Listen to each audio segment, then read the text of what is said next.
Welcome back to Beyond the Stats. We got Roman here to talk about football for week 9.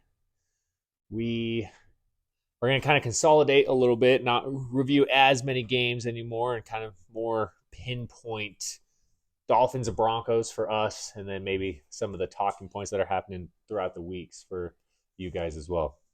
Yeah, just make the videos a little more concise and making sure we're just hitting our talking points and see how you guys like it. Let us know. Yeah. It'll be super easy discussing Denver Broncos this week. They got a bye week. You got a bye week, but Denver did nothing at the trade deadline. Which I had heard, especially after, beating the Chiefs, but after kind of maybe figuring some stuff out, they weren't necessarily having a fire sale. I'm surprised they kept Sutton and Judy. Yeah, we kind of touched on last week how Deron Payne was pissed in Washington, Yeah. and I felt like he would have been a great piece to add to that Denver defense on the D line. Right. So I was kind of disappointed you guys didn't try and find somebody to bring to that team if you're going to kind of stand pat with your players. But Right. I would have liked to see just Sutton or Judy just strictly to get Mims more yeah, playing time, more development, because there's guys on the team that just need development. We're right. seeing that out of McMillan at corner. All of a sudden he's getting playing time, and all of a sudden, whoa, looks like we have a solid second corner. It's crazy how that happens. Yeah. I mean, Mims is going to get some playing time. He's your third receiver, right? Yes. So, I mean, he'll see 50% snaps, but he needs to get on the field, get some balls thrown his way. But Judy and Sutton have also had an injury history. Yes. So I think that there will be opportunity for him at some point. Right. Yeah, I think could be a good time for a buy for us. Mm-hmm. It seems like we've kind of started to figure some stuff out, and maybe now that we're seeing some things, get an extra week of really trying. I don't know if they're going to make a push or what happens this year, but we probably end around 500. Yeah, that's kind of what I pinned you at. So 7-10, 8-9 type of record. yeah, yeah, but overall, you take away the losses to the Washington Commanders and the Raiders at the start of the year, and You're not a bad team if you take that away. I mean, yeah, you take those losses. All of a sudden that starts to hurt, right? Because now we're starting to win against some good teams, and yeah, so. But overall, it's besides the extremes on the defensive side, kind of what I expected this season going into the bye week. yeah, pretty much. I mean, I know you think that you guys have a great roster, and I think that you guys have pieces, but like you need that player on the D line. I don't think you have one. And then in your linebacker group, you got young pass rushers, but Drew Sanders needs to play. You need a stud. Which is what I've said. Yeah, and you've said it before. So I said Drew Sanders needs to play. I disagree about the D line because we have Zach Allen. Zach Allen is a good player, um, but he's a 3-4 end type player, 3 technique, 5 technique. I think bringing in a guy like Payne, who's a 300-pound stopper, maybe trade Josie Jewell or and a pick or Jewell, and they're not going to take a receiver, but something. Yeah. And I think that would allow Sanders on the field, that run stopper, but it would also make Zach Allen better. And truthfully, that's who DJ Jones was supposed to be for us. Yeah. And DJ Jones has been solid for years since he came out of Ole Miss, but little undersized.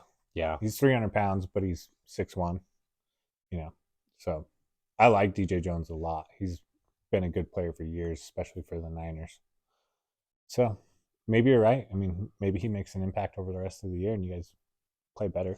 Yeah, like I said, the roster necessarily is more of we just need to get guys on the field. Yeah.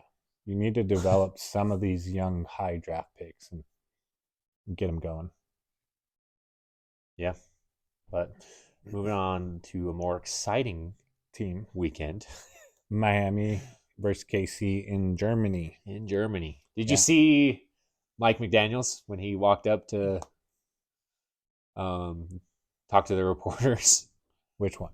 He walked up and he was like, "Guten Tag." Oh, sorry, Oh. sorry. I've been in Germany for too long. No, I didn't see that.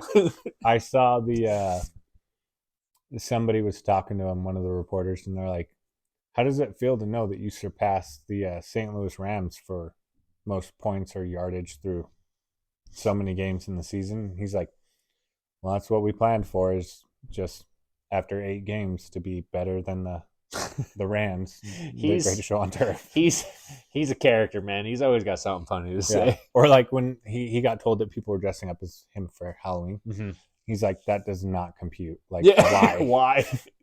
Why would somebody dress up as me?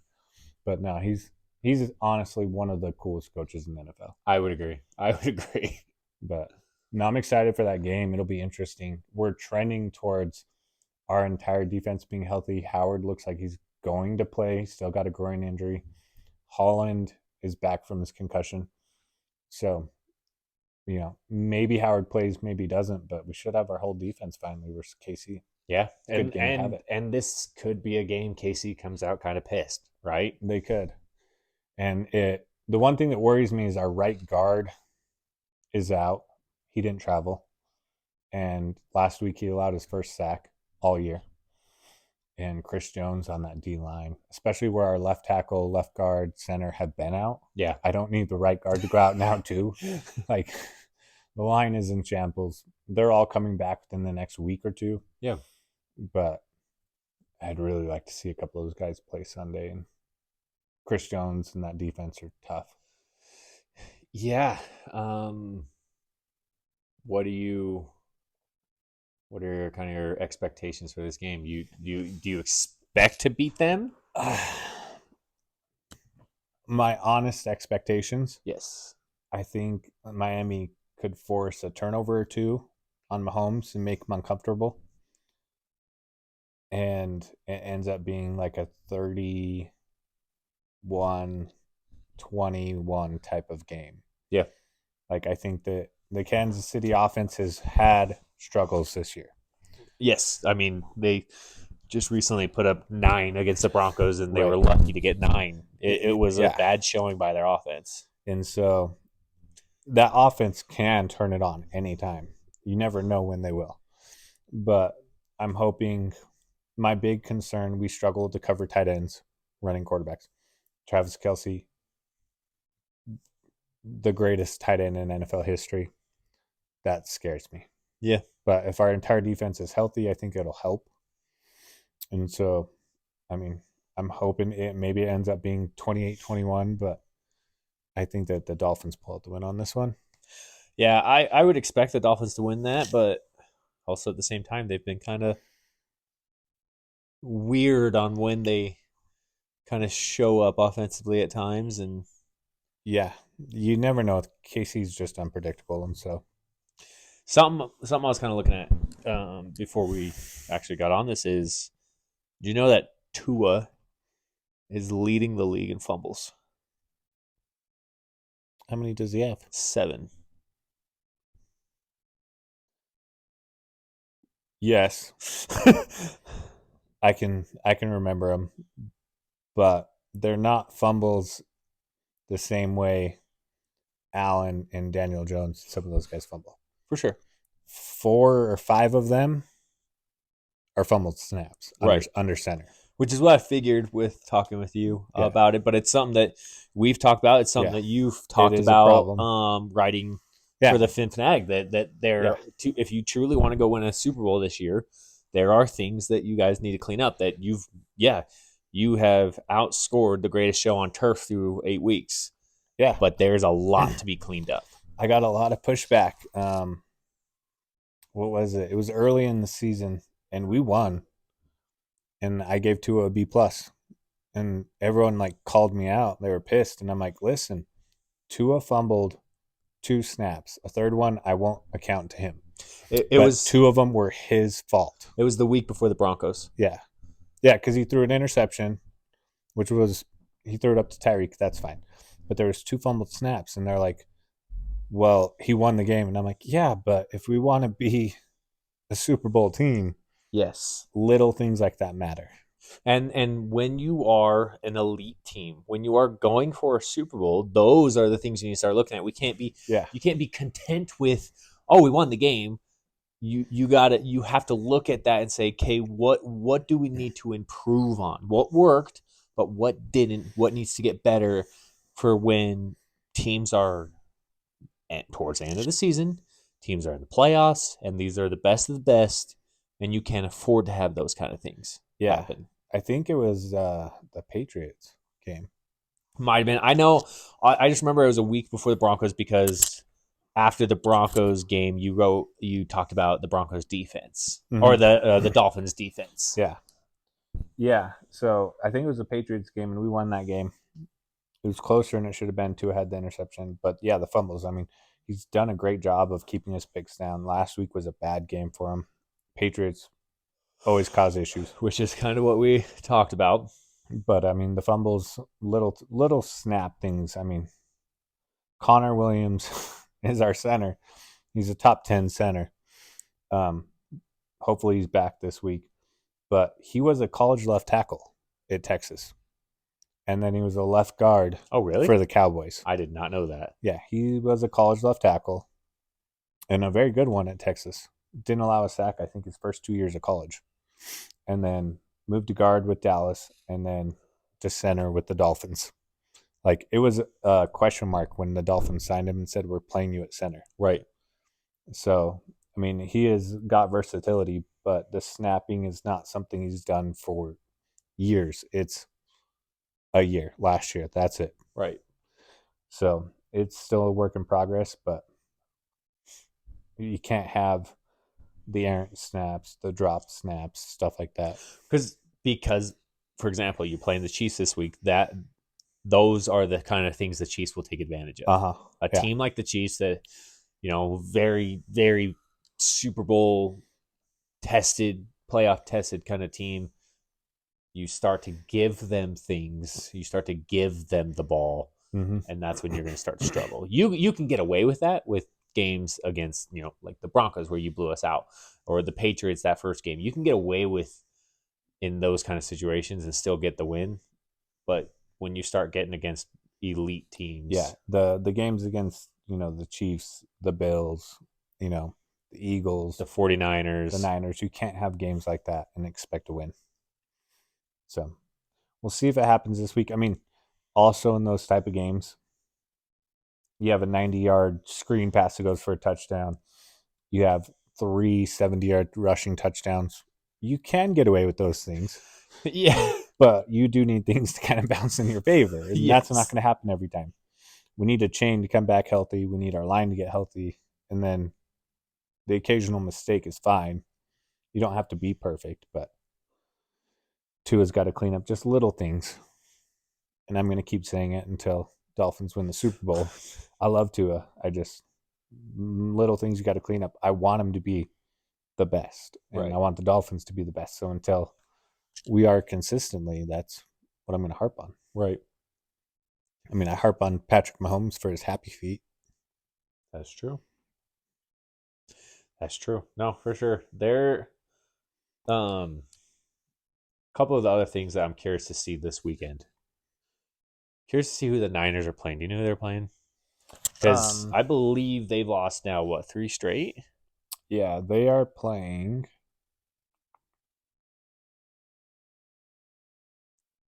a bye. Oh. Well, this is a good time for them to have a bye. It's a good time for them to have a bye, and it's funny because Brock Purdy, I saw a thing today, has spent the bye week back in Iowa plowing fields. Oh, really? Yeah. Okay. But just been driving around a tractor plowing fields.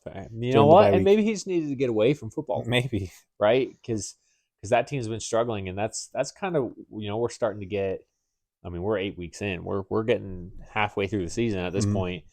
You're starting to really see who those elite teams are. Yeah. And who the actual contenders are. And everyone, of course, talked about the Niners, but they've now dropped 3 straight. Yeah, and I think that the trade that they made for Chase Young, that was ridiculous. That was such a good trade for them. Do you know what they're paying Chase Young this year Mm-mm. for a third round pick? Former, what was he, second pick in the draft? Top 5, I believe. Second or third? Yeah. Um, $550,000.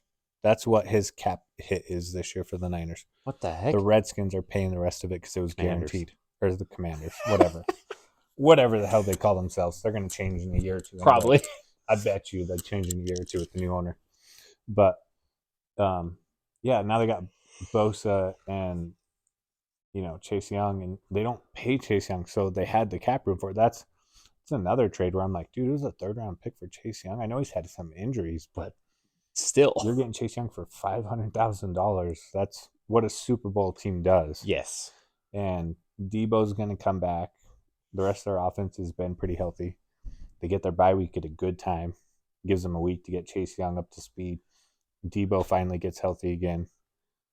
McCaffrey's had some lingering issues. Trent Williams got hurt 2 weeks ago, their left tackle. So it's a good time for a bye week for them, and I think that they'll come out of the bye week just pissed. No, I agree. And it's going to be scary to now see what they can start putting together pass rush wise. Yeah. So I'm curious who they play next week because it might be it ugly might be for a them. bad day for them. I don't want to be that team. I know it's not us, so Yeah. So I mean, it's a good time. I mean, the Commanders, the trades they made, I get that they want us to rebuild a little bit, but they traded Sweat for a second, which I think was a great trade for the Bears because they haven't had a good pass rush or defense. Right. And Chase Young for a third. Like, they got nothing for those two guys. Right. And they're both good pass rushers. Like, Sweat has been healthy. He's been a consistent 8 to 12 sack guy every year. And so it's great for the Bears. I mean, whoever I want to see Badgett play this week, but I'm excited for Fields to come back. Fields looked good his last 2 games before he got hurt. So it'll be interesting to see that team kind of moving forward now that they're starting to get a little bit of talent. They haven't had much talent on that team. Still have horrible coaching. They still have horrible coaching, which, I mean, he's a rookie head coach. Maybe it's just taking him some time. Because, like, even you look at Justin Fields, his last 2 games, I think he had like 300 yards passing in one, and like fantasy football wise had 35 points. And then like the next game he had like 250 yards passing and 2 touchdowns or something like that. So Fields looked like those last 2 games he was playing better, and maybe the coach kind of figured it out after a while. Right. So, I mean, it'll be interesting. Maybe the coach reverts back to being special, to be nice. Yeah, no, we'll see. You kind of mentioned his fantasy outlook, and that was the big thing last year about playing fantasy football. Having Justin Fields was he was used heavily as a runner. Yeah.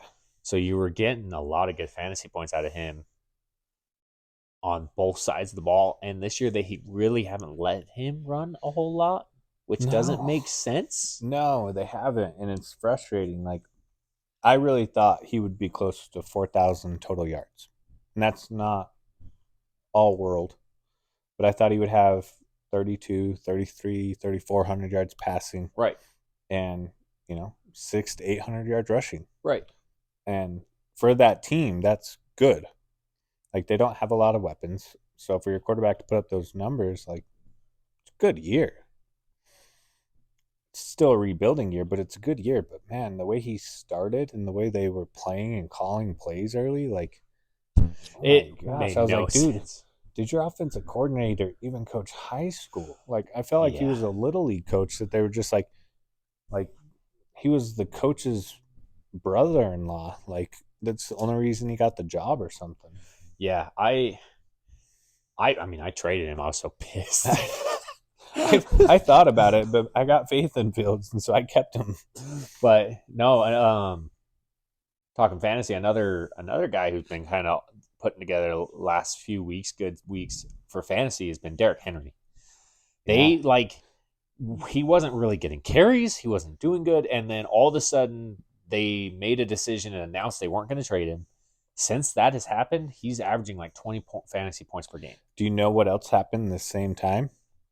They benched Will Levis they became the benched starter. Ryan Tannehill. And if you watch that game Thursday night, Levis had a chance to tie it up. Yeah. He threw a pick with like a minute left on their side of the field. So that offense is a lot better with Levis. It moves better. Yeah. And you can tell. And I like Tannehill. I was kind of hoping maybe like Minnesota or somebody might trade for Tannehill because they have a good team. Try and string things along. But, Tannehill, I think Vrabel's come out and say, oh, Tannehill's going to, get a shot at his job once he's healthy. Yeah. I'm like, dude, that's not going to happen. Yeah. It's Will Levis's team. Yeah, now. I would agree. Henry plays better. Hopkins plays better. Defense is better. It's not a call anymore. You don't change quarterbacks. I would agree. But all the mayonnaise coffee that he drinks, you just let him go. Yeah. So, hit quarterback and running back a little bit for fantasy football. I think for me, I'm going with comeback player of the week for fantasy is going to be Puka. Yeah. Had his first real downer game. He was kind of hurt a little bit. Didn't Stafford have a terrible game? Yes. Or not? No, Cup. Didn't Cup have a terrible game? Yeah. Stafford has the injured UCL. Yes. In his thumb. Yeah, Puka maybe. I'm calling Deshaun Watson. Really? Yeah. Comeback player of the week, Deshaun Watson comes out if he decides to play. He's trending towards playing. And I think he has a good big game. I'm trying to remember. He had a good matchup. Cardinals at Browns. I think this is a game that could be. If Deshaun Watson plays, he might get his confidence. That's a good call. Yeah. That's a good call. Yeah. I don't want to call it, but I'm going to. That's fair. But overall, for you guys, we want to kind of incorporate a little bit of fantasy football, obviously, into this. That's something we are very heavily involved in anyway.